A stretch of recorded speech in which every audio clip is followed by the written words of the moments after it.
Welcome to the Carey Nieuwhof Leadership Podcast on YouTube. I hope this episode helps you identify and break your next growth barrier. And if you enjoy it, subscribe to my YouTube channel and you'll never miss a thing.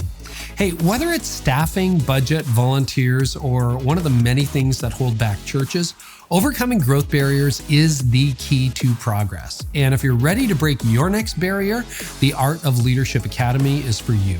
Inside, you'll get access to all my on-demand church leadership courses, team trainings, coaching calls, but more importantly, you'll join a network of 1,500 high-capacity church leaders. Some will be right where you're at and some a little bit ahead, but everybody in the group is committed to leading a healthier, growing church and supporting each other. So if you want to fuel your mission, not just by consuming information, but by pairing it with people who will both challenge and support you, today's the day. You can learn more and start making progress by visiting theartofleadershipacademy.com.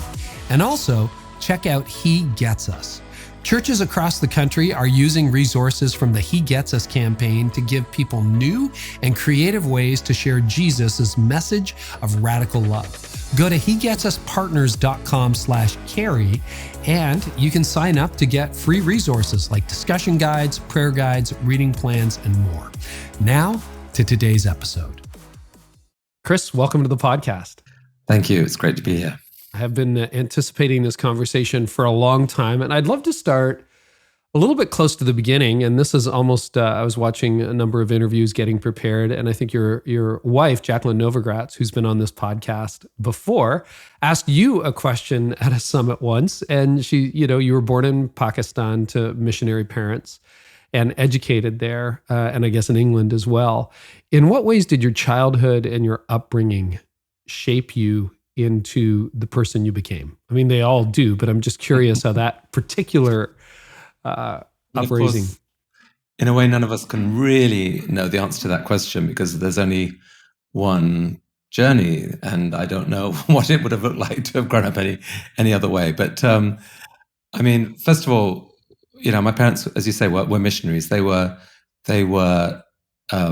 working for something bigger than they were, and that was part of our life the whole time. It was always very, very clear that that God's will came first and everything else second. That didn't preclude an extremely loving family environment. Sometimes almost too much loving, it felt like maybe. But I don't know. I feel very lucky the way I grew up because I think growing up in another country. I mean, I was born in Pakistan. I actually went to school in India in an international school that was up in the Himalayas. Spectacular nature. There's a lot of time playing outside on the mountains, collecting beetles and just and going to school with people from 30 different countries. And that, I mean, I actually, I went back to the school a few years ago and said to the school then that you shaped my identity as a global soul. Like by as a kid, when you grow up that way, the sort of the things that have become so important in our world of, where is someone from? Are they with us or are they other? Those things kind of naturally go away because and what matters is not what country someone from or what color they are. What matters is, are they chasing your girlfriend or are they, can you beat them at some sport or whatever? Or do you all like the same music? That's what matters. And I just like, if one wish, if I could have it, is like, I wish every kid could grow up that way with other kids from around the world because it really does change a lot, I think. So those two things, probably the sort of naturally growing up, kind of feeling like a global soul, and like more. I feel more a global soul than I feel British, although I am British. I'm proud of it. But my number one identity there is probably as a global soul, and then two, just you can't really get out of your head this notion that life is about living for something bigger than you are. I think that's an important idea. Yeah, you said something that kind of caught my attention, almost too loving. And, it's not always that when you grow up with Christian missionary parents or in a Christian home, the description is loving. Sometimes it can be harsh. Sometimes it can be difficult. What do you mean by too loving? That's interesting. Well, we were sent to boarding school, so we were actually away from our parents for 9 months of the year, and this was pretty much from age 5, 6. Wow. And so some people go to that and think, "Oh my God, that's awful! How could you possibly do that?" So it's possible that, I mean, my parents were serving the Lord, and it's possible that they, that's hard for them as well. So when we were with them, we were possibly held too closely, or I sometimes felt that it was like, like the intensity of their love for us was clear, but because it was crammed into a short part of the year, occasionally that sometimes felt suffocating. I just wanted distance. But I mean, it's not a big deal. It's like, we were a loving family, and I loved them, and I always felt like I never felt they were making a bad choice by, abandoning us for such long periods. I thought, this is who they are. This is what they want to do. This is great. And we were given a great life. We were, the school was amazing. So it's always interesting to figure out what you want to do with your life. Your life kind of has a hinge point, maybe 20 years ago, that we'll talk about, when you acquired TED. But the part of your story that I didn't know until I started diving deep for this interview is you had a very successful career in business. I'd love to go back to what drew you there. Like, it was a computer magazine in 1984 or something that you decided to launch, which became a bit of an empire. Like, how do you go from missionary kid, global education, something bigger than yourself, to becoming an entrepreneur? Right. Well, I was really lucky, like I grew up in like when I was in Pakistan, I was there with kids, playing with kids who had nothing, and none of us really had anything at that time. And here we are many years later. They're probably still stuck in a village somewhere, maybe farming, or if they're even still alive. I got an education, and that changes everything. So I was sent to boarding school in England from age 14, and then went to Oxford, studied philosophy, and then I became a journalist, and spent a few years doing a few bits and pieces. But I then just got completely captivated by the arrival of home computers. Like, I've always been somewhere between, like, I've loved language and communication, but there's a sort of science geek nerd somewhere in there as well. And computers, the fact that you could have a computer in your very home, that you could actually program and get it to do things, that was amazing. And so I kind of was addicted, and at one point had a chance to become editor of one of the new computer games magazines, and kind of bluff my way into that job. And then a year after that, the whole world of publishing was changing. The computers themselves changed the technology of how you could produce a publication, so that instead of having to do it as a sort of big unionized operation with lots of people and a huge investment, 3 or 4 or 5 people working from home could basically produce a magazine. You'd pay a printer to print it, but you could do what was, you could basically typeset from a computer and then paste up these pages and send them off to a printer and print your magazine.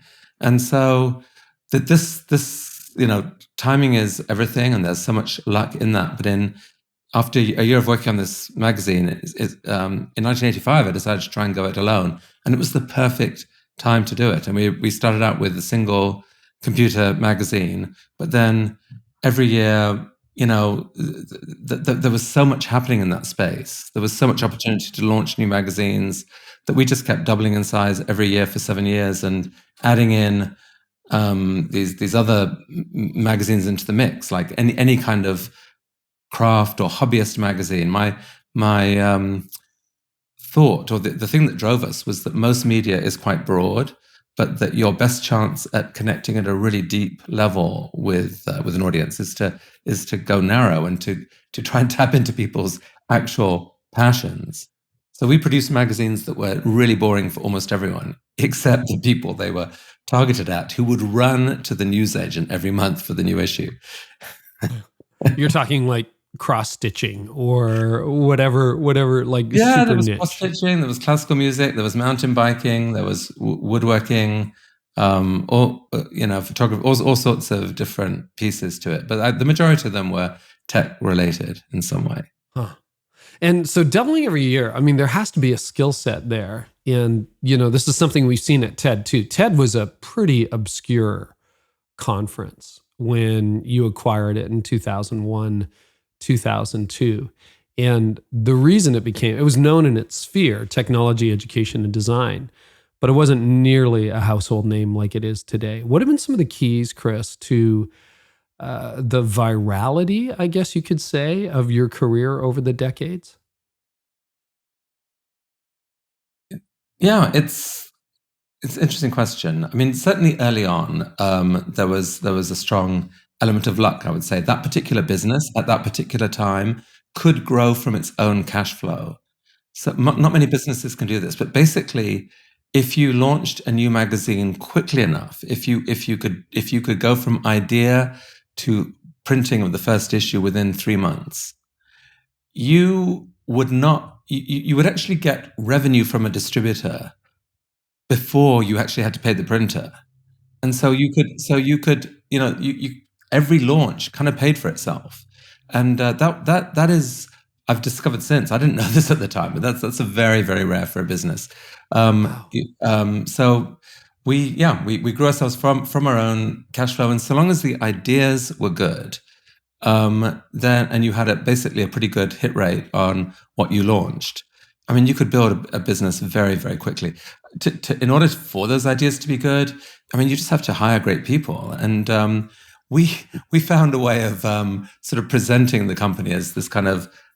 We were based in Bath. Most of the publishers are in London. Bath is 150 miles away. It's a beautiful place, but not London. But we presented. We were this kind of rebel alliance out in the sticks that was taking on the big publishers, and there were a few people for whom that was a hugely appealing sort of positioning. And so it was just great fun. Like we could take on the bigger publishers, move faster than they could, and pick up these sort of audience niches, many of which they didn't really care about anyway because they were relatively small for them, but for us they were great. And so there's it's some mix in there. I would say more broadly, the single biggest thing that I've looked for my whole entrepreneurial life is passion. Not my own passion, other people's passion. Like if you can see that people are really excited about something, that is your clue that there is untapped growth there. And the market doesn't often pick up passion very well. Like you can compare 2 TV shows with the same viewership or 2 magazines with the same circulation. That tells you something, but it doesn't tell you how intensely those audiences engage with that media item. And if you have a sense that one, there's much deeper engagement than the other, that is your clue that this is the one where there's going to be word of mouth, that people who subscribe are going to renew, and that you can build a business from that. So when it came to TED, when I first went to TED, in the late 90s, TED was an annual conference in California. 500 people went. And it was tiny relative to the world of sort of, tens of thousands, hundreds of thousands of magazines being sold. But those 500 people, A, they were remarkable people by and large, and B, their passion for this experience was astonishing. I think at my first TED, Jeff Bezos, who was not really well known then, told me this is the most important week of my year. And several people felt the same. Like this was, they started their year's calendar carving this out because it went so deeply inside them. And so that was the clue that there was really something special here that deserved to be more than just 500 people once a year.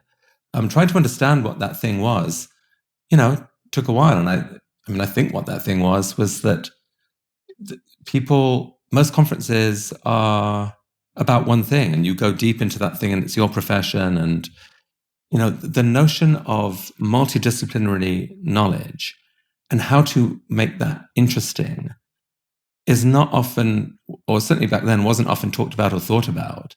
In fact, multidisciplinary sounds boring. Your first exposure, when I first went to TED, I was interested in technology and publishing. You'd hear from an architect or some artist or whatever. And I think, why am I listening to these people? But over the course of several days, you see that all of knowledge connects. Like literally all of it does all connect. There's one world, there's one reality. Everything that we understand about that reality sheds different light. And if you know what other people are working on and why they're passionate about it and why they're excited about it, that ultimately is going to give richer context to what you're doing. And it may well inspire you to go next level in some way. So that was what was special about TED, was that because it was people, originally TED, it was technology, entertainment, design. People from those three industries were being brought together. And it turned out they could learn a lot from each other. But the way in which you would speak at a conference like that wasn't how you would speak at a general conference full of jargon and so forth. You would deliberately try to make your content accessible to a broader group.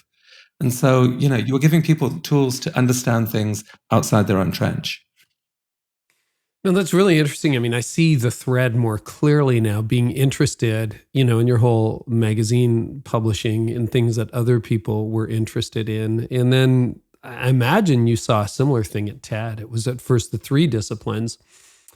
And I'm not usually grateful for the algorithm, but the YouTube algorithm spit up your vision talk when you acquired TED, when your foundation acquired TED. Yes, it did.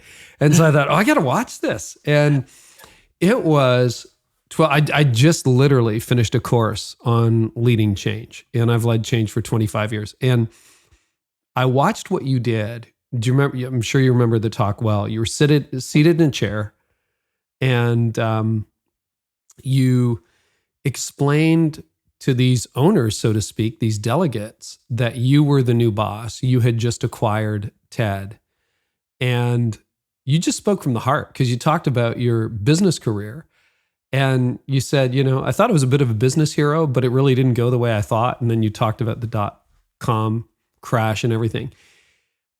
I don't know. Do you remember that talk well? Oh, I really do. Yeah. That was at a moment when it wasn't clear whether the TED transition would work, because I'd bought it, but I'd bought it from a charismatic owner. And the general opinion among the crowd was that post Richard Wurman, TED couldn't work, that he held it together.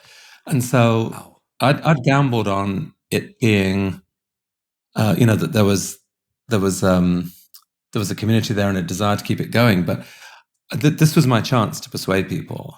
And up to the moment of that talk, almost no one had signed up for the next year's conference. It was stressful. So this was a talk at the end of the final conference done by the predecessor, the founder of TED. And I'm not a good public speaker. I mean, I was nervous. I often come over as awkward, and so I wasn't standing up. I sat down on a chair and I just thought that the best shot at doing this was to be vulnerable and honest and tell people what I really thought. And what I really thought was that the world needed this conference, that there was so many ideas only work when they come together. You need to learn about things from multiple sources. I think the example I gave there was happiness, was that to understand happiness, it's not just some folk story that you learned on your mother's knee, or, there's neuroscience has a part to play. Religion may well have a part to play. Evolutionary biology may well have a part to play. Neuroscience, the way in which societies, there's just lots of different pieces. And if you care about your long-term happiness, which everyone does, then having a place where you can hear about these things from many ways, that really matters. And so I think what I told people was that, look, I thought I was great at business. Turned out I'm kind of a loser. My company blew up in the .com crash. Horrible. I survived by turning to reading and turning to the world of ideas and discovering, to my amazement, how much had happened since I'd been at university, and how rich that world was and how much potential there. And so the thought of immersing myself in a community that was interested in ideas, that was very exciting to me. And anyway, somehow, people, I think people were secretly dying for TED to continue because it was a big deal for them. And so I promised them that this wasn't going to be like a commercial takeover. I wasn't trying to make money from it. It was a foundation that was taking over. We were just doing it for the ideas. And please come on this journey with me. So there's so much we can learn together. And yeah, somehow that played well. And in the break after that, like 200 people signed up for the next year's event. And that was the moment where I knew TED was actually going to work. So yeah, I would say that 15 minutes was probably the most stressful and, consequential of my recent life, for sure. I think what got me was it was so vulnerable and so open. You were seated. It looked like it was unscripted. It certainly felt like it was coming straight from your heart. And, you did the classic British self-deprecating move, which obviously wins people over. But then... Also true, Carey. When we say it, kind of basically true at heart. Yeah, but it was so endearing, and we'll link to it in the show notes. But I think if anybody particularly, and I did not realize how successful the conference was and how revered the founder was, but I can think of all the people listening to this who are in that situation going, oh gosh, they all want the old guy, the guy who used to lead it, the woman who used to lead it. And for you to come in with that kind of vulnerability, and then I think you had 3 things you were going to do. And number 1 was, I'm going to change nothing, which I'm sure held for 6 months or a year, and then a lot changed. It was amazing. To me, it was like an example that I'm going to point to again and again of a brilliant vision talk because it was so disarming and so vulnerable. So thanks for giving us That's the nice of you. backstory. I'm not sure that a lot of people have said that, by the way, but... Did you get reaction to that? Like, what did people say? There was reaction, but it was. I think it was more the community. Like, so Jeff Bezos was sitting in there in the third row or second row or something like that, and he stood up. Like I'd built a friendship with him, and so he stood up right after I finished speaking, and so. You know how that works. Like so everyone stood up, but I think it was for Jeff, not for the talk. And it was almost like the community was saying, "Okay, we'll give this a shot." But it's like audiences talk to each other in all kinds of subtle ways during any talk. It's really any talk is kind of like a co-creation between speaker and audience. And so there was great reaction to it, but I think it was more relief that TED could continue.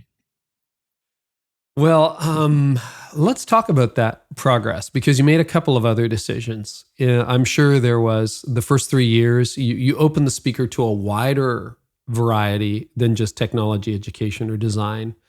But then in 2006, you made a real technology, entertainment, design. Well, I kind of wish the E was education sometimes, but it was actually entertainment. I probably had that wrong my whole life. Thank you. The original 3.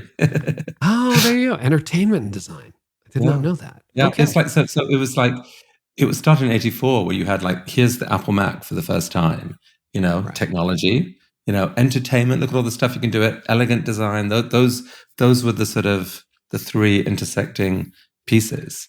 But education is what TED in many ways has become, and it's something that's how I think about it. I think about it as education, and I just should read the fine print at some point or the bigger font. So, what were some of the first changes you made? 2006 was a pivotal year. You decided to post talks online. Yeah.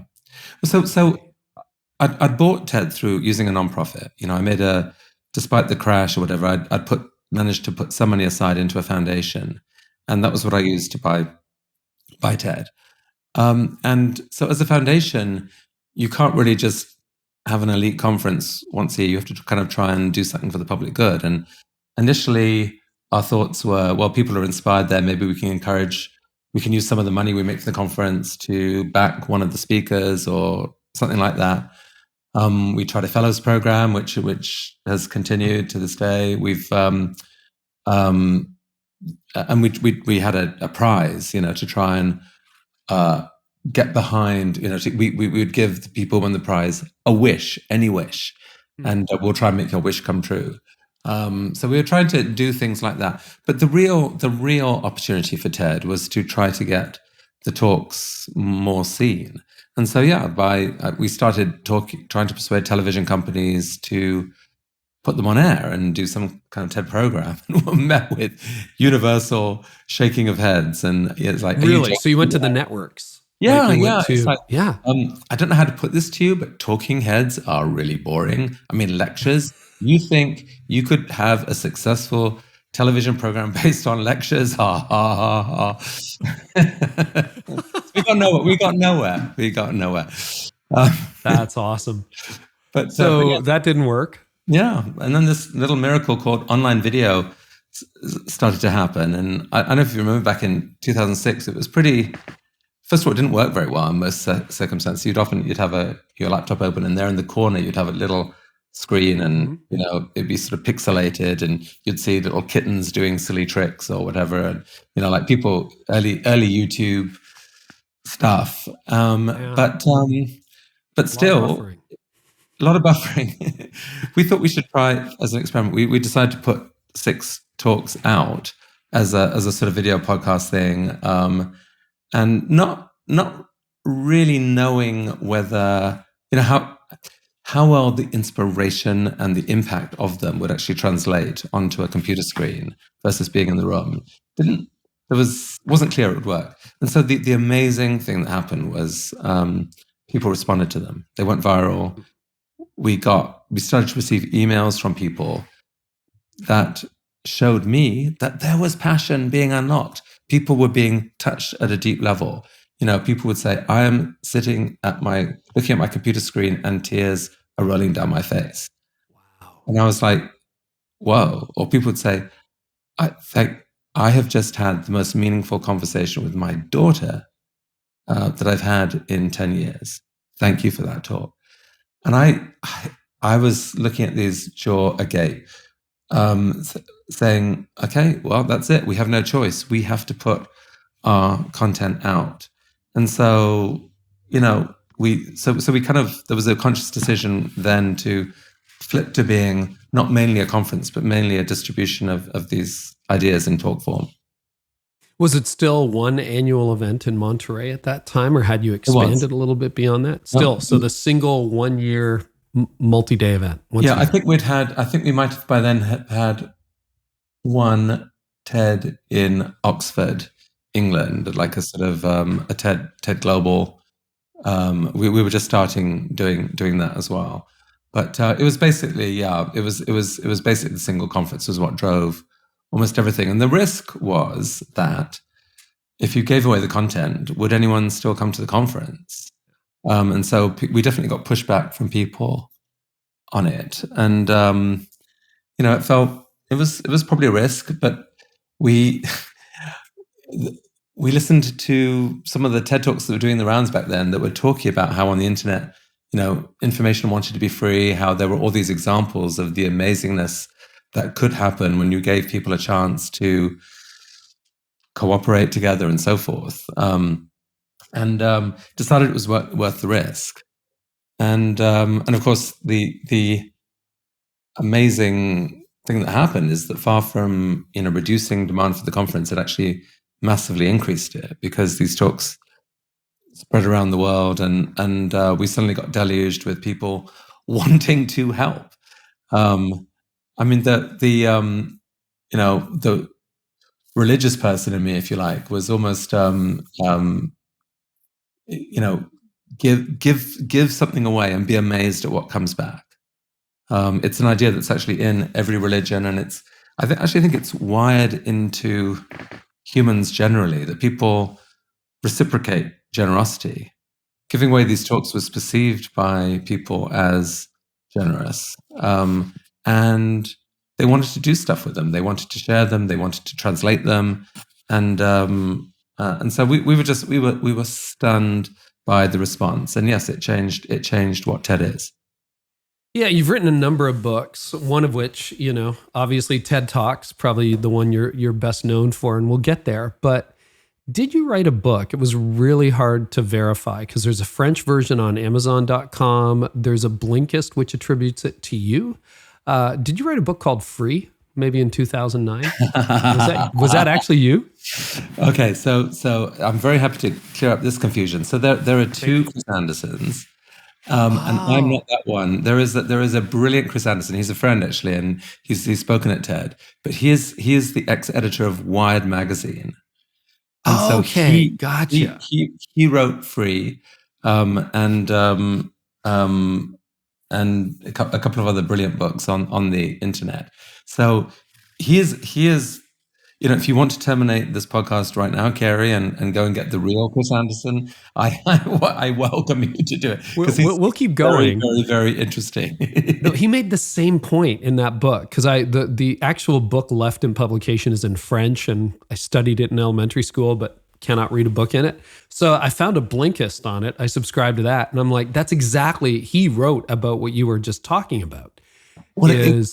Exactly. This is the whole. There was so much excitement about the internet in those in the aughts. There was a real belief that it was bringing the world together, and that it changed everything. It made so many things possible. And one of the things that was clear was that all the rules around what you give away and what you keep were changing, and that there was actually huge power to giving things away. And I think that still applies to the internet today. And, I've been thinking about that aspect a lot. In many ways, it drove everything that we did at TED, was to try to, honestly, and I think this is actually the best single strategic question that anyone who has any kind of online presence should and could ask. What is the most radical thing I can give away? What could I give away that would stun people, that they could really value? And use, because if you can get a good answer to that question, you may be amazed at what comes back. I mean, in a way, Carey, your whole work, it's all based on giving away amazing content, and people, that grows you an audience, a growing audience, and people talk about you and want to do more. And it's like yes, you can get. There are ways of getting podcasts funded and making them profitable and so forth, but even just as a generosity model, there's a lot of power there. I think there is. Yeah. I mean, this is the kind of conversation, I'm taking notes while we're talking, that I had always hoped to have with you. And the fact that it isn't in a green room somewhere at an event or over a coffee shop and there are microphones and tens of thousands of leaders will be able to listen to it, that actually makes me really happy. Which is a cool thing. And yet, I'm going to go here, and feel free to divert if you want to divert, but I think you got enough church in you to answer this question growing up with missionary parents. Chris, believe it or not, there's an active debate happening right now at the end of 2022 about church leaders who are still debating whether they should put their services online, whether they should offer their content for free. And it's a competitive mindset about, well, if I put it out there on the internet, people aren't going to show up in person. What are your thoughts on that? Do you have any advice for leaders who are in that? Because the whole business model thing we've been able to figure out, but it is paradoxical and totally different from the way, quote, business has been done for years. The first thing I'll say is that none of this is kind of intuitive. That often it's the counterintuitive thing is the right answer. I think and every situation is different. I'm definitely not recommending that people give away everything that they've got without thought to it, and how you do it matters. For example, why are people coming to church? Are they really coming to listen to the sermon live? My guess is that the main reason people are coming to church is the same reason why they come to TED. They're really coming there for a sense of community for each other, and they probably put up with the sermon as much as in many cases. True there. Well, they come because it's what they do. They're churchgoers, and this is their community. But beyond that, I would say, how confident are you in what you are saying?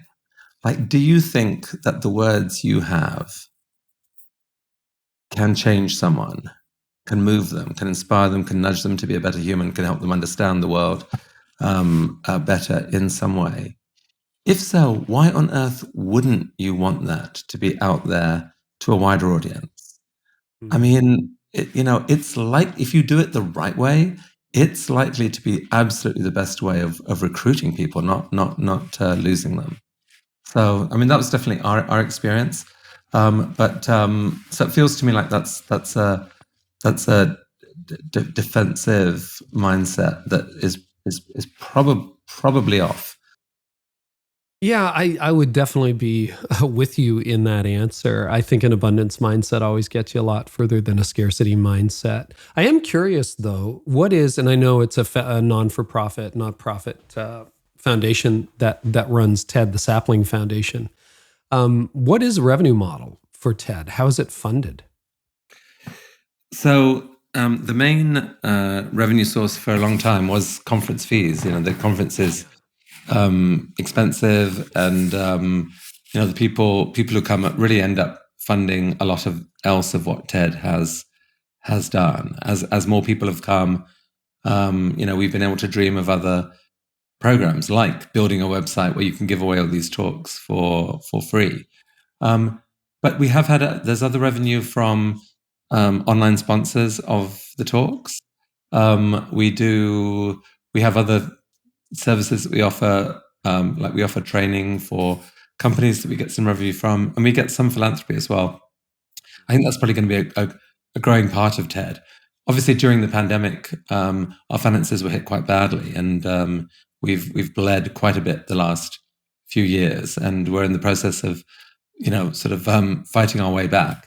And we had an amazing conference again in Vancouver in April. So, but that's at the heart of it, is those main events that by themselves are, I mean, you could critique them as elitist if you wanted to, except that we bring in a bunch of people on scholarships and make all the content free to the world. And literally anybody with an internet connection can see what happened in Vancouver. Yeah. And we've also given away our brand, Carey, which was another thing that turned out to be amazingly and surprisingly effective. By 2009 TEDx. Yeah. People wanted us to come and do TED in different parts of the world, and we didn't have the resources to do it. So we said, well, radical generosity, what does that look like? That looks like giving away our brand. You can do it. You have a TED event. You could put an asterisk on it called an X, TEDx. It turns out that asterisk came to mean TED multiplied, because what people did with it locally was astonishing. And we've ended up with there are 3,000 curatorial teams around the world now who put on an event. I mean, the pandemic hit it, but pretty much annually, they create 25,000 videos that are posted on YouTube annually, and they account for about 1 billion views annually. So that whole enterprise is overseen by about 20 people in New York.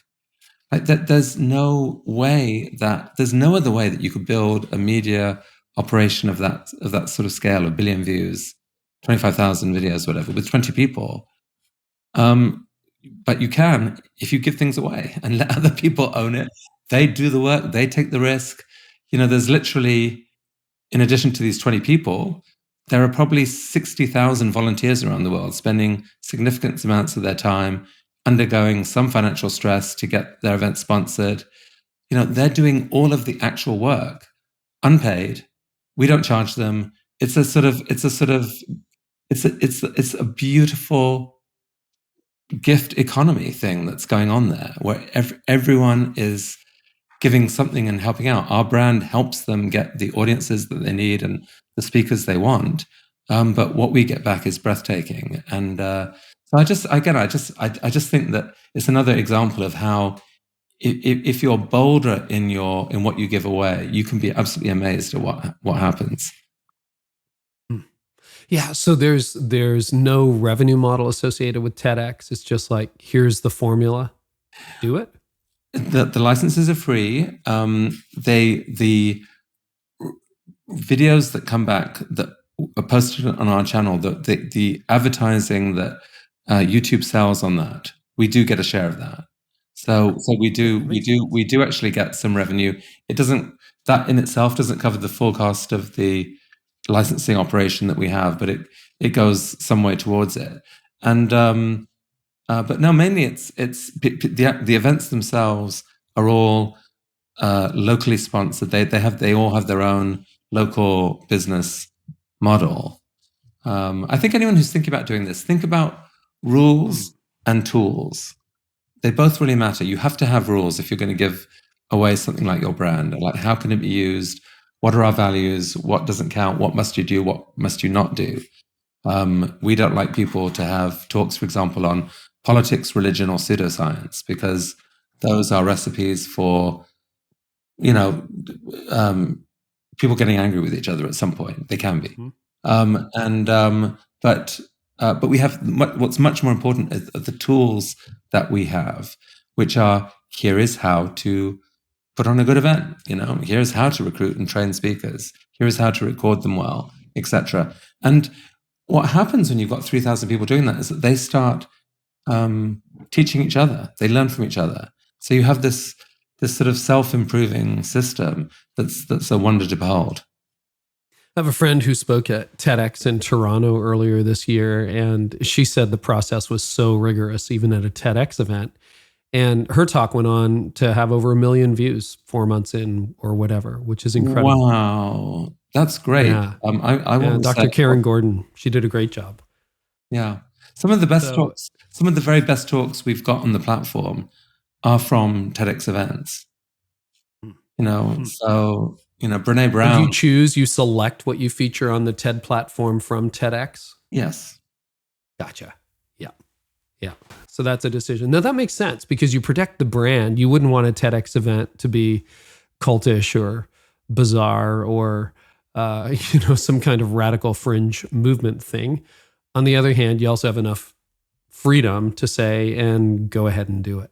Boy, this is this passion and seeing the passion in others and releasing the passion in others. That's a theme I didn't expect preparing for this, but it's really, really compelling. Okay, so we have to talk about TED Talks. And let me ask you this very basic question. I'm sure you've been asked 1,000 times, but what makes an idea worth spreading in your view?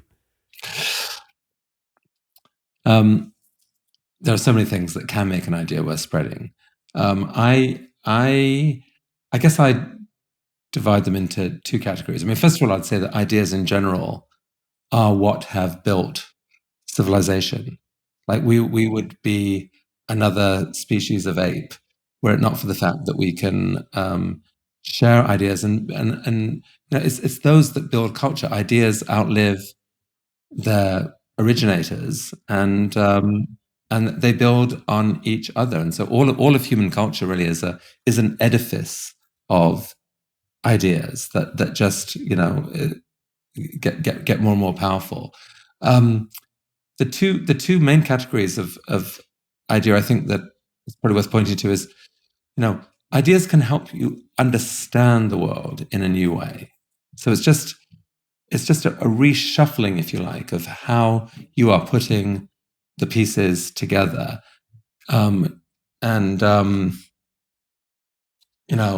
I hadn't understood that you could think of creativity in this way before, and that it plays that role. So there's sort of insights that you can get just from a better understanding of the world. But I think the bigger piece is that, and the miracle of ideas really is that ideas allow us to reshuffle the future. We can try out lots of different futures in our minds and pick the one we like. It's Dan Gilbert, the TED speaker, said, our brains are these simulators. They can somehow in this gooey 3-pound mass of grey goo that they can paint a picture of what could be. And so I think the most powerful ideas are people who say, this is what could be. We've got a problem here. We know about this, and this. But what if? Let me show you what that thing could look like. And that vision may well draw, if it's painted the right way, may well draw other people to it. And when enough people are drawn to it, you can go. And this is part of all human history. Here is the promised land. It's flowing with milk and honey. Doesn't that sound good? I know. Let's go there. It may take us 40 years, but it's worth it. So it's incredible that humans can do this and that we can present an idea that will pull people along. But so I'd say that's the biggest thing is that picture of the future. And there's one other key thing I'll say is that every idea that is a powerful idea reshapes what's been termed the adjacent possible. So, at any one moment, it's possible to dream of certain things. But if you're in the year 1700, you can't dream of, I could create a streaming video show, like that. That's not a thing that could be imagined then. It takes all these building blocks to be in place before you can imagine that. Some of the big things like the Gutenberg printing press created this vast set of new adjacent possibilities. Suddenly, anyone with something big to say could say it and reach thousands or millions of people with it in writing. Now we have the internet. That is just the most incredible expansion of the adjacent possible, because it allows you and me to sit down where we're nowhere near each other, but we can talk and have a conversation that many other people can hear. And as a result of this conversation, who knows, maybe there's some little spark goes off in someone's mind that creates something, so ideas are constantly, certainly every technology, but ideas in general are constantly shape-shifting what the adjacent possible looks like. And that's what makes them so exciting, because it literally allows you to, the more ideas you're exposed to, the more you can dream about your own future or the role that you could play. And that, in fact, is the single most, I would say, satisfying aspect to me of what TED Talks do, is that they shift people sometimes from being spectators to being agents. The future is not just this thing that is going to hit me like a train or not, and that I can be frightened of or moan about or whatever. The future isn't written yet, and I'm going to be one of the people writing it. So I better get started. I'm going to be an agent, and that I think is a very healthy and beautiful attitude, and that's how better futures get made. In your book called TED Talks, you've got a section on mistakes that communicators make. And it was amusing. I could empathize with the fact that you're sitting in the front row at some TED events going, oh my gosh, how is this happening on our stage? We prepped this person. You had that more than once, Chris. Yes. What are some, because we got lots of communicators listening to this right now. And some of them I'm sure want to give a TED Talk one day. So what are some please don't do that things in a talk that you think are deal breakers? I think the single worst thing is people coming in viewing this is an opportunity for me to promote myself, my cause, my company, my organization. Wrong start point.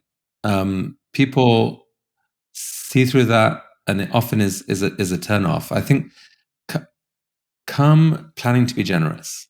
Come planning to give to a group of people the single most beautiful gift you could give them, which is an idea. You can literally, you've got something in your head that could literally rewire their brains, and they could be benefiting from days, months, or years from now. That is an incredible thing. And so I think it's start with what do I have that this audience could really be excited by and could make a difference to them. So that's the healthy start point. And so that means, for example, that I think the worst thing that often happens at TED is that people they think of TED as, oh, it's this place where they give these inspiring talks. I need to come on and be the inspirer. And they use these surface tools of inspiration, standing on stage, arms aloft, eyes aglow, looking out at people, speaking expansively and telling some grandiose story about themselves, whatever. That's not really what inspires. Inspiration comes usually from humility, from courage, from authenticity, from sharing something that is real and that is actually valuable to the audience. So I'd just say start by planning to bring a gift. The gift is the idea. What is that idea? And give the talk in service of that idea. Where a lot of talks go wrong is that they kind of ramble in some way. They have a lot of interesting little sub-elements or whatever, but there's no clear through line. And so, I think having if there's one key thing that you want to communicate, figuring out how you make that the through line of the talk, and then the rest of the pieces slot in fairly quickly. Like you might want to start out by making people curious about that through line, that question. It's a question, or maybe it's an endearing initial story or whatever. You need to open people up initially and build some kind of connection and give them a reason to care about the next 15 minutes. But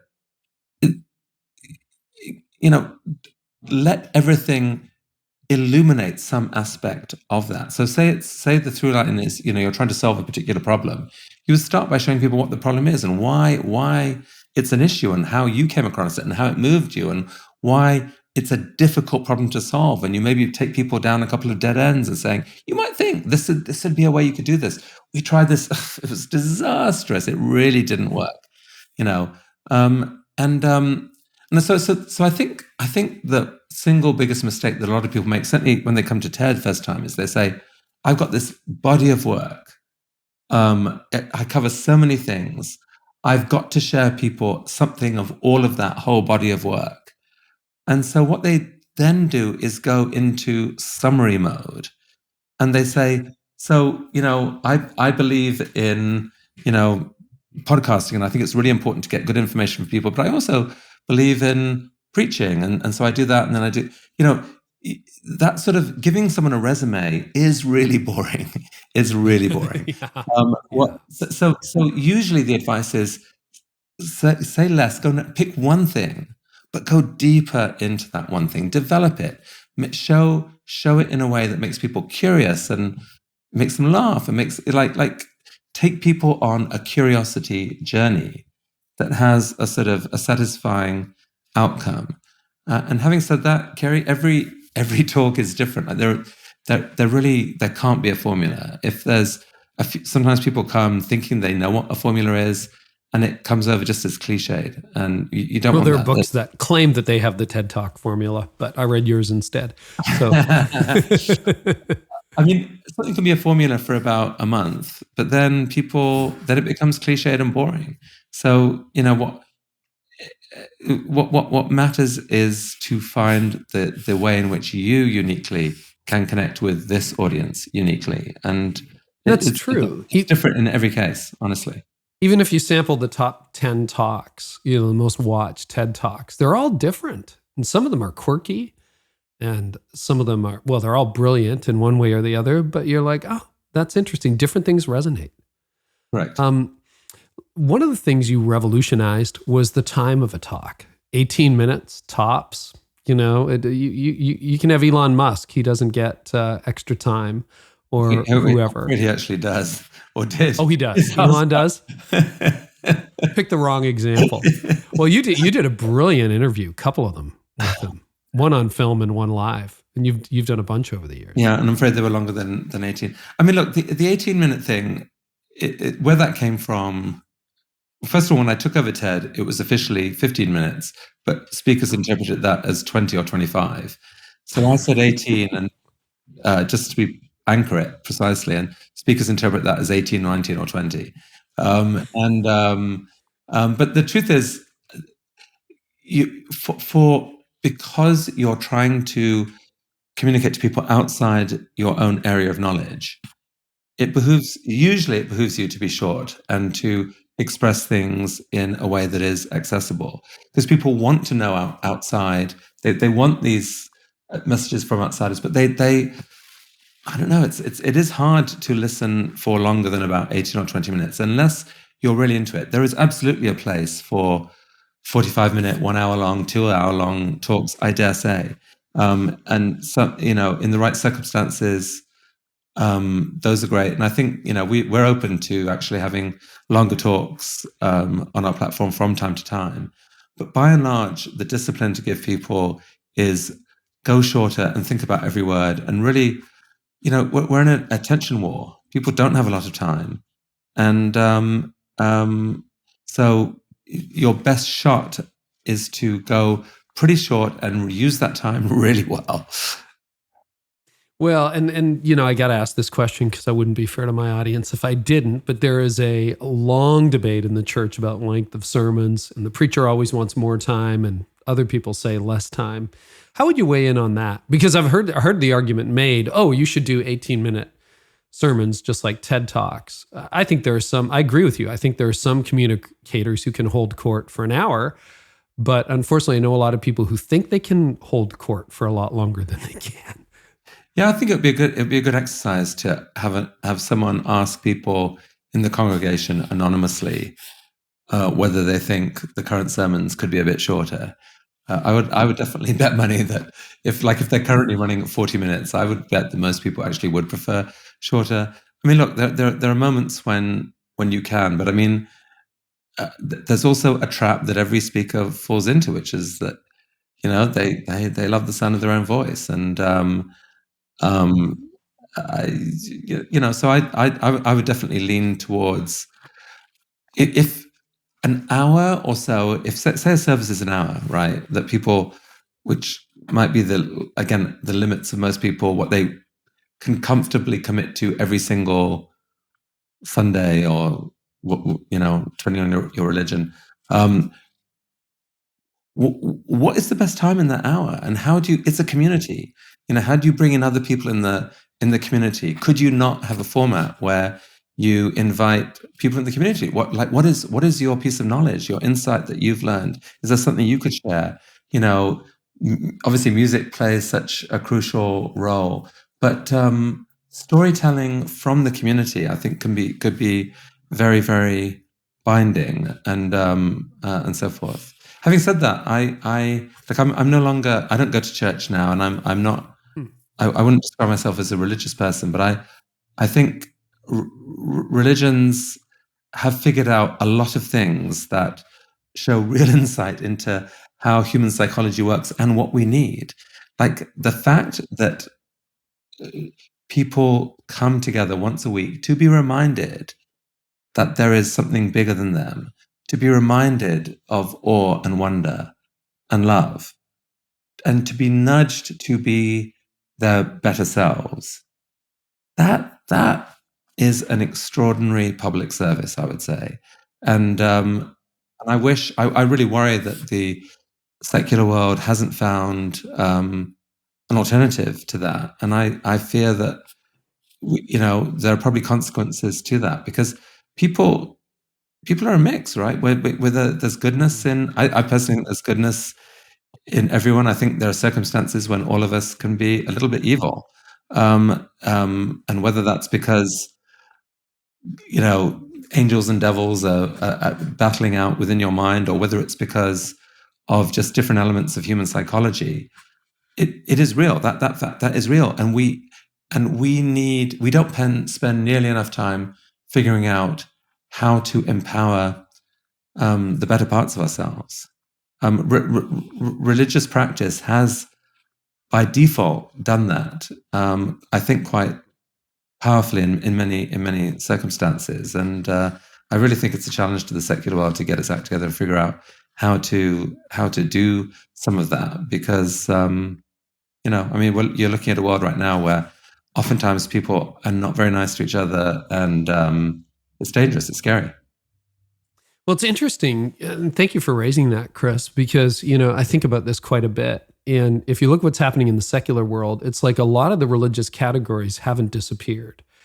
Cancel culture is all about shame and honor and sin and justice and all of those things. I'm not sure meted out in the best possible way that we can as human beings, but it's almost like the theological categories that you were raised in, that Christians are raised in, they don't disappear from the culture, but they almost become, misused blunt instruments. Now, that said, they've also been used as blunt instruments in the church too. Just read a little bit of church history or talk to enough people, and it's not like Christians use them perfectly. But I think you raise a really good point. I mean, what are your thoughts on that? Like, what does the secular culture do without the church's good influence?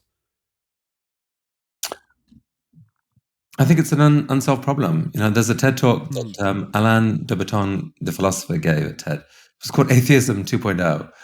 And he was basically saying, look, I'm an atheist, and many of you in the audience are, whatever. But we should not ignore what centuries of religious practice have brought to the world. We should be incredibly careful before discarding that. And one of the points he made was that this sort of pattern of weekly pulling people together and nudging. He also said, things like art, the art that religions have inspired, the community that they have inspired. These things matter a lot, and so there was an atheist there warning that the secular world is not doing what it should or could be doing. So I don't know. I personally think that there's a lot that could and should be done in that space. I mean, there's plenty of, you have secular organizations that understand the power of regular meeting, for example. There's a wonderful organization, there's Creative Mornings, where creative people come together every Tuesday. Alcoholics Anonymous brings together people regularly. Like there's lots. We may need this kind of nourishing, and a world in which we are apart from each other, tapping rude text messages to each other on social media it's not healthy, honestly. Is there anything in your Christian upbringing that you miss? Yeah.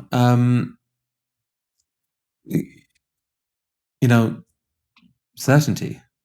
The belief that, here is a worldview, we live on this earth, we then go to another place. Like there's a comfort to that. My own, the expression of it that meant most to me when I was growing up was through C.S. Lewis. I thought his big picture painting that you could view Christianity in the context of this sort of inspiring mythology was powerful, and I think, definitely the sense of having a community of people committed to wanting to behave ethically. Now, what I was puzzled about, was surprised by, as I gradually got exposed to more people outside the church, was how many people outside the church actually are also committed to that. People, and it was a puzzle to me. It's like, why on earth would someone want to behave ethically if they didn't have to? It takes effort. Why not just be selfish, for goodness sake? But turns out that generosity and a desire to do good and so forth, like, it's actually a part of, it's an important part of human nature, I think. And whether it was put there by God or by evolution, it is a part of human nature, and lots of people feel it and express it, and that was thrilling to discover. And it was actually one of the reasons why I gave myself permission to, to let go. But I haven't how can I say, I'm not a sort of a confident, certain atheist in the scope of someone like a Richard Dawkins or whatever. I think there's so much mystery to the world. I think there's lots of clues and evidence of, indeed, like it's an intentional creator of the universe. There are lots of possibilities there, but beyond the God I was brought up to believe in, that intrigue me. And I'm not really talking about other religions, but just that, everything going as far as, a bunch of people want to make the philosophical argument that we're living in a simulation. Well, that sounds silly, but if you believe that, you believe in a creator. It's just that they are.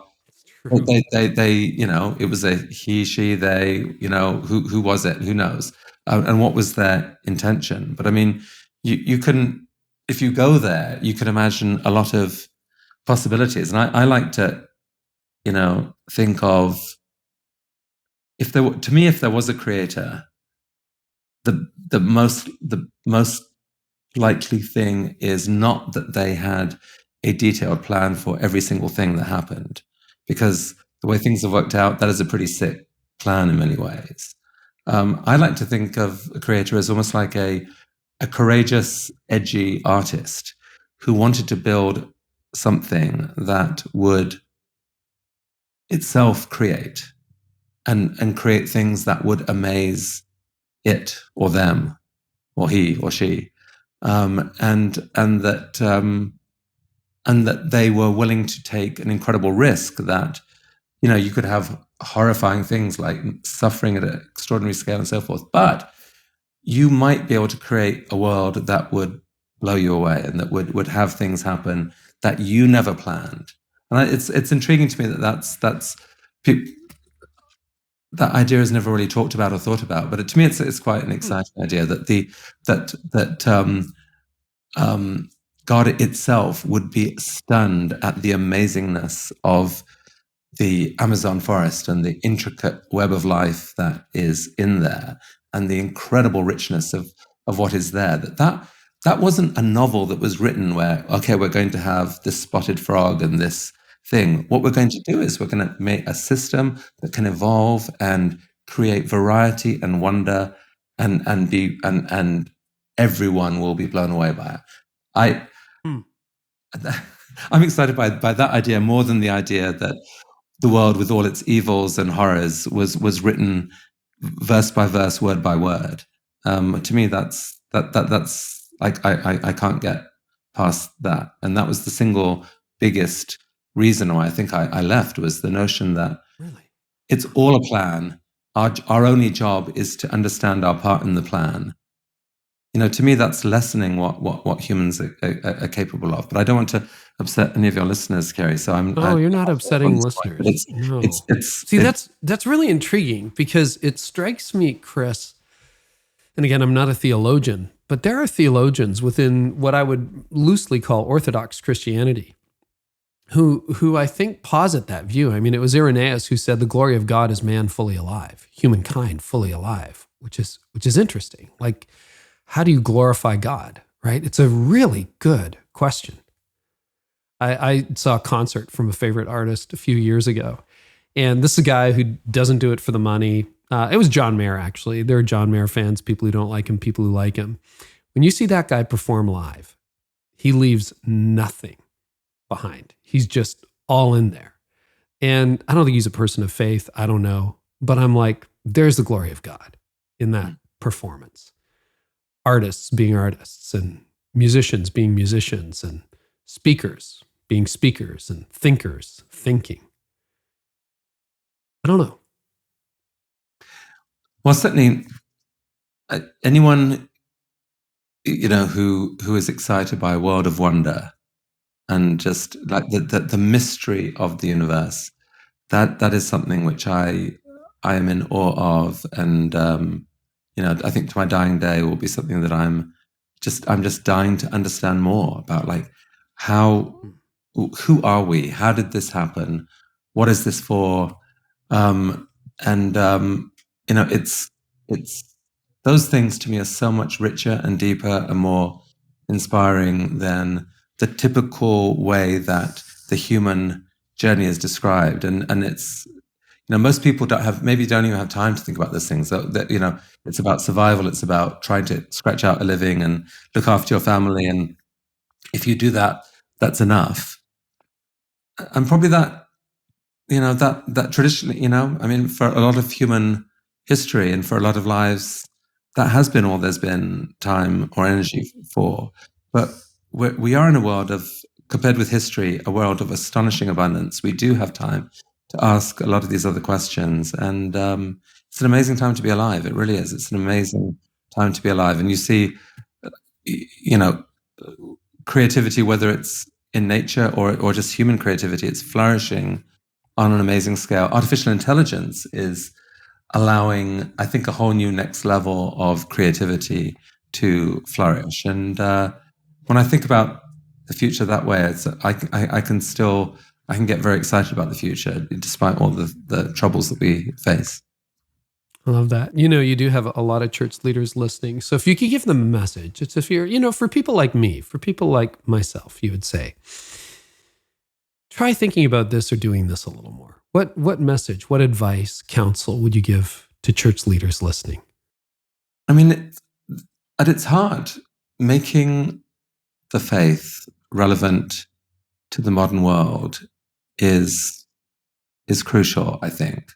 Like, when religions were created, people didn't know that the earth was just one of literally trillions of planets, that you've got this huge, vast universe out there. They didn't know about the incredible power of evolution to create wonderful, breathtaking things. They didn't know about a world of rich culture where people outside the church are capable of extraordinary acts of human goodness and heroism.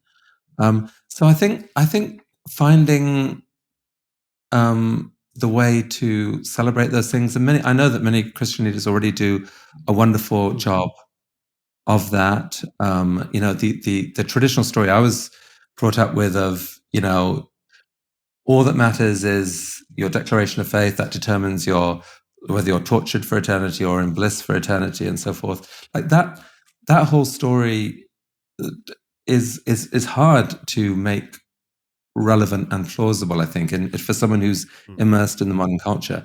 But many other things are highly important still to anyone. Certainly, just how wonderful the world is. That is something that can be celebrated. How important it is to live for people who aren't you, and for people and ideas that are bigger than you are. The whole thing of who is your neighbor and who are you willing to, what are you willing to give to that neighbor? That's an important and inspiring message. And so, I think there's a lot, and I think there's also power in saying you don't, that there's mystery in life, like there's a lot that we don't know, and we don't have to know everything to, so yeah, wonder, humility, and the sort of, the call to the bigger life, the life that is way beyond just, shopping and video games or whatever. But like it's, I think there's a lot of power there for people to inspire and to build community. There's the psychological research suggests that people who are part of religious communities are on balance happier than those who aren't. There's people want meaning in their life. They want to know that they're part of a community, and I think they want to care beyond themselves. So there's a lot to build on there. It really is, Chris. Thank you for weighing in on that. I really appreciate it. And, the wonder in the Psalms, or Jesus turning to outsiders, again and again, if you look at his ministry, that's basically what he did. And those are really good correctives and reminders that we need in the church. Okay, a couple of quick questions, and then we're getting very, very close to time. Your diverse interests really amaze me. I mean, at this stage in life, you could easily hang things up, but you're doing the opposite. You are interested in, I think you did a vegan trial. You're very passionate about climate change. You've invested in electric flying boats, which as a boater, I'm very interested in. And you do some of the best interviews. I was sad when you handed over the TED interview to your successor, because I loved your conversations that you would have. He's doing a great job. But what fuels your curiosity at this stage of life? I mean, curiosity fuels itself. It's the amazing thing about the world. The more we know, the way to think about the world is we're in this sort of bubble of tentative knowledge, and we learn something and it pushes out into the unknown. But what that's doing is creating, the surface area of what's still unknown is bigger. So, I mean, every interesting question, even when it gets partially answered, leads to another question. I mean, yeah, I guess right now I've definitely got interested in the climate question. I think it is on the one hand, it's a terrifying problem, but I also do see, my whole stance is to take the optimistic stance, meaning not, I know it will be okay, but that when you see problems, we're human beings, so we respond to them. There is a pathway forward if enough of us can agree on it. So I've got excited about potential solutions to climate change, and have tried to support, do a bit of investing in and support companies that I think could play a role. So decarbonizing ocean transport is one area, and that electric foiling boat company that is one clever solution, whereby by a boat popping up on an electric foil, you reduce friction by 75%, and so you can actually makes it possible to be powered by an electric battery instead of by fossil fuels. And there's many other technologies. There's new generation sails and hull lubrication and new batteries and all sorts that could help take marine transport along the journey that cars are currently going. And in general, I think that there probably is, that there's a sea change in business right now, and I think there probably is a pathway to really eliminating most of our emissions, just about in time to avoid the absolute worst things. There's no question there's going to be terrible weather events like the one we're seeing right now, in Florida as we record this. And but humans, what's amazing about humans is that they see things, they think, they talk to each other, and they figure out a pathway forward. And I believe that can happen. And so getting involved in that can be just very, very engaging. And the other thing I'm thinking a lot about this idea of infectious generosity and the role that it could play in kind of rescuing the internet. Like, I hate what the internet is doing right now. It's driving us apart. Generosity is in us, and we reciprocate. And if we express generosity and talked about it the right way, that could go viral online and change how we think of each other. So I've been thinking about that, and planning to write a book about that, be published next year. I love that. And but I'm such a lucky person, Carey. Like, I ended up in this dream job of getting exposure to some amazing minds and having conversations like this one. So. Well, I had high expectations, and it has greatly exceeded all of them. I got to ask you this question. People ask me this about 500 episodes into the podcast. You've had thousands of TED Talks. Is there a favorite talk or two that you would point people to? I know that's like choosing. Feel free to reject the question. Choosing between your children. Who's your favorite child? I mean, there are so many. Like, if you wanted to talk that just is really fun to watch and will make you think, that's Tim Urban's talk on procrastination is a pretty beautifully crafted talk. My personal favorite, I said I had this nerdy side. There's a physicist / philosopher called David Deutsch who has a talk where he talks about just the importance of knowledge in the universe. So this is a physicist / saying that knowledge is as important a force in the universe, maybe more important than gravity or electromagnetism and so forth. And I find he says that the way to think about the history of the universe is that you had the Big Bang, and there was an interesting few 100,000 years when galaxies and so forth were created. You then had several billion years of just the era of boring, where big things pushed around little things, and that was it. And then something amazing happened. Little things started to push around big things. On one planet that we know very well, this little molecule called DNA started resculpting the entire planet's surface, a surface that was 10 to the 40 times bigger than the molecule. It did so because it contained knowledge. That molecule contained knowledge that could replicate and grow. And human knowledge is of a whole area more powerful again, and can potentially redirect the resources not just of an entire planet, but of a solar system, or even, in theory, a galaxy. And so what's really interesting about that is that he is arguing against what is a traditional scientific view, which is that we are, as Stephen Hawking put it, chemical scum on the surface of a random planet. Not so. We actually have something that is this could be the most significant and interesting place in the entire universe. So that's a very compelling argument, and it inspires me and makes me think about what we do with that knowledge. It really matters. It really, really matters. Chris, I can't thank you enough for the time that you've invested in us today. Thank you. Obviously, TED.com. And if people want to track with you, you're pretty active on Twitter. Where else are you active these days? No, I mean, I guess if I get around to publishing this book, I'll be a bit more active in general. But for now, just come to TED.com and pick a TED talk that you like. I'm at Ted Chris on Twitter, but TED.com is the place to go, probably. Thank you so much. Thanks, Carey. Great talking to you. Great questions. Take care. Great talking to you, Chris. There's a new movement happening in the country to reclaim the promise of Jesus' unconditional love and grace, and to see his church rise above the culture war. He Gets Us hopes to give it a voice. The biggest faith campaign in history, He Gets Us invites a rapidly growing audience, from spiritual explorers to like-minded Christians, to reconsider the radical life of Jesus.